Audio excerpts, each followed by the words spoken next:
jardinero de los espíritus, doctor de sentimientos, cocinero de los discursos escénicos, el rey del teatro. Sirviente de los escenarios, el aprendiz de brujo, la piedra angular del público, el diplomático de la escena, el intérprete, el pintor de emociones. ¡Hola! En este video voy a hablar de la puesta en escena, la dirección de escena, escudriño un poco en la historia para ver la evolución de estos conceptos. En la prehistoria no existía el concepto de arte como lo conocemos hoy en día, y este cumplía una función utilitaria. Vemos que en las pinturas rupestres el hombre pintaba lo que sería la caza a los animales.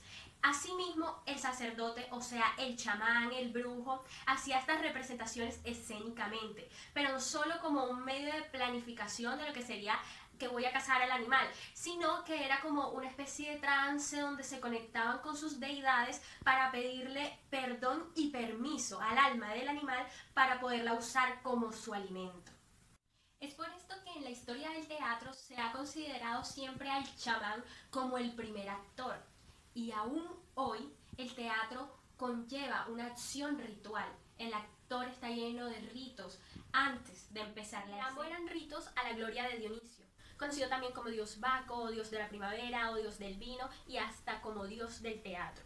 Estos consistían en un desfile una especie de desfile por una carreterita donde iban cantando y danzando coros dirigidos, por decirlo así, por un corifeo. Estos iban disfrazados de machos cabríos con penes en las manos y con un rito muy profano. Cuando llegaban al cerro, con una especie de altar, hacían un sacrificio del macho cabrío al dios Dionisio. De danzas y cantos pasaron a ser unas representaciones con diálogos, y según Aristóteles, esto evolucionó a la tragedia, lo que se conoce como el primer género teatral, al menos en el mundo occidental. Claro que esta evolución tardó más o menos 200 años. Se crea el teatro, es decir, el espacio, la arquitectura. Se aprovecha a las afueras de la ciudad, se aprovecha el cerro para crear las graderías. En principio eran de madera, pero a causa de muchos accidentes como incendios, se cambió por algo estático hecho en piedra. Es muy grande, se dice que es el teatro más grande del mundo, donde caben 20.000 espectadores y que tiene una espectacular acústica y un espectacular panorama. Como queda tan lejos el escenario de los últimos asientos, los actores usaban grandes estolas, grandes máscaras y coturnos para poder verse a tan distancia. Quien se encargaba de decir las acotaciones, las entradas y las salidas. Generalmente era el mismo autor de la obra. Los romanos solían ser organizados por aristócratas, como todo lo que tenía que ver con los espacios de ocio. Estos solían ser bastante agresivos y sangrientos.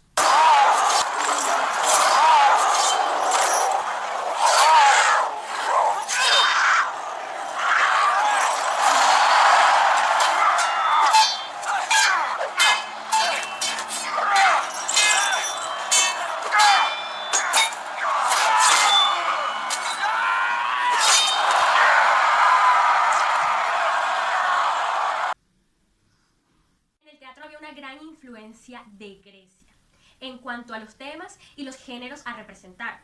Las diferencias consisten en que estos crean un edificio para el teatro, no es como las gradas y el escenario en el espacio libre, sino ya es un edificio semicerrado. También que este se encontraba adentro de la ciudad y que contaban con una maquinaria, como con una especie de grúas que podían mover a los actores por los aires para representar las deidades. La figura del director la suplían empresarios, dueños de compañías, que al mismo tiempo eran actores, generalmente el actor principal, y estos recibían los nombres de... En la Edad Media no había teatro, las representaciones eran religiosas y se hacían en la iglesia. Los actores eran el pueblo, más de 300 en la escena. Duraban preparando todo el año los espectáculos, que duraban en su presentación hasta 2 días. Iglesias con gran altura les permitían jugar con 3 niveles. En lo más alto se representaba el cielo, en el medio la tierra y en los pisos se representaba el infierno. El aporte de la Edad Media al teatro fueron las grandes maquinarias y efectos especiales que lograban tener espectáculos sin precedentes e impactantes. La figura del director la asumía el padre de la iglesia, que se encargaba de la estética y de la ideología de la puesta en escena. representaciones en la iglesia comenzaron a ser un poco más coloquiales, un poco más vulgares. Entonces empezaron a buscar otros espacios como plazas, tabernas y posadas. Tiempo después viene el teatro isabelino, que son todas las literaturas dramáticas, representaciones y edificaciones para estas que se dieron en el tiempo de mandato de la reina Isabel, quien era gran admiradora de las artes escénicas. Estos teatros estaban inspirados en las posadas, eran redondos y tenían medio techo. En la parte descubierta se situaba claramente la clase obrera y en la parte cubierta se situaban las clases altas, incluso la reina. Los escenarios tenían fosas de donde salían demonios, tenían balcones donde se hacían los combates escénicos y tenían pisos arriba donde se hacían los efectos de sonido, donde aparecían los personajes míticos, fantásticos o se hacían las escenas de los ahorcados. En la parte más alta del teatro se hacían los 3 llamados. El primero era para indicar que faltaba 1 hora para la función, el segundo que faltaba media hora y el tercero se indicaba que estaba a punto de empezar. También se ponía 2 banderas, unas blancas si era comedia y unas negras si eran tragedia. Una de las figuras más emblemáticas del teatro inglés fue William Shakespeare, que fue un gran dramaturgo y actor de la época. La figura del director la suplían las compañías, que escogían los actores, los vestuarios, los maquillajes, la música y se encargaban de vender las boleterías. De las representaciones en las tabernas nace el teatro a lo improviso, que eran historias típicas y cómicas donde protagonizaba el amor. Tiempos después, las compañías tomaron estos formatos y las llamaron comedia del arte. Una de las compañías más famosas de los tiempos se llamó Il Gelosos. No solo era la primera vez en que la mujer pisaba los escenarios. Italia era el único país de la época en el que tenía la inclusión de la mujer.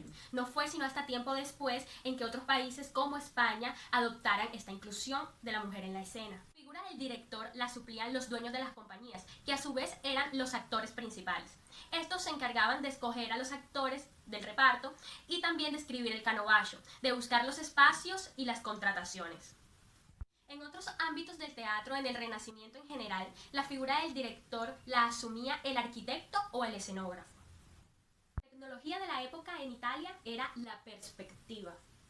Aunque los teatros eran grandes, solo se podía actuar en el proscenio, porque el resto del espacio lo ocupaba la escenografía, que era estática y única para todas las obras. El actor no podía ponerse en otro lugar porque al estar en contraluz generaba grandes figuras que dañaban el efecto, la ilusión de la perspectiva. Por una parte, la figura del director también la asumían empresarios que organizaban la puesta en escena, la producción y era generalmente los dramaturgos los que escribían las obras. Estos lugares eran como vecindades. Eran edificios que tenían 2 o 3 plantas, con un patio interno donde se hacían las representaciones. En el fondo se ubicaba un escenario de madera y en el patio se ubicaban las personas, los espectadores de clase obrera. En los balcones de las casas se ubicaban las clases más altas. Incluso algunos pagaban para ver las representaciones desde adentro de la casa por medio de las rejas, de las ventanas. Y pues si la obra no estaba muy divertida, hacían sus cositas. Calderón de la Barca escribía y dirigía sus obras y las presentaba en este lugar. También dirigía las fiestas del rey que organizaban en las diferentes plazas del palacio. El grupo de actores, los comediantes de la legua, hacían sus presentaciones en granjas o posadas, donde alumbraban sus escenas con velas de cebo. Tiempo después, las presentaciones pasaron a ser en el Hotel de Borgoña. Este teatro tiene su origen en canchas de tenis.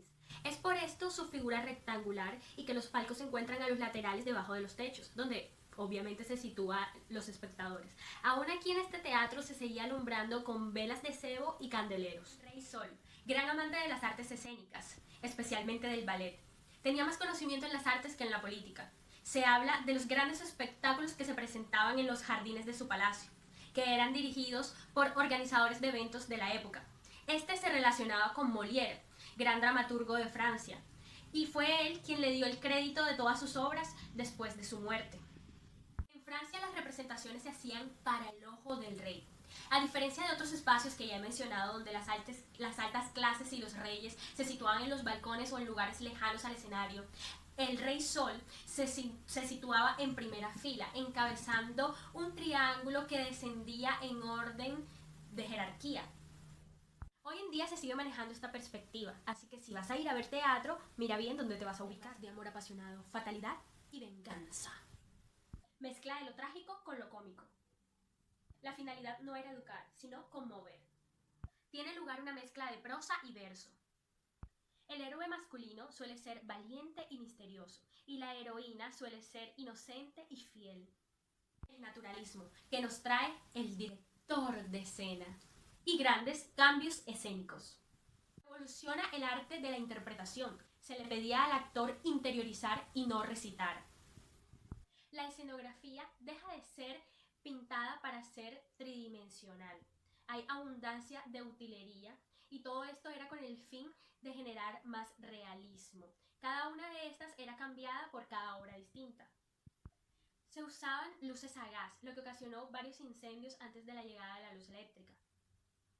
Aparecen los escenarios de medio cajón, que generan una intimidad con el espectador, y aparece el término de la cuarta pared. Utilizaban maquinarias que ya existían anteriormente para efectos aéreos, pero la innovación es con las maquinarias para los telones que abrían y cerraban al inicio y al finalizar la obra. Necesitaba la figura del director, una persona que se responsabilizara de la escena sin los caprichos del actor principal, ni del escenógrafo, ni del dramaturgo, y que estos pudieran trabajar en conjunto para que brillara la obra en armonía con todos sus elementos.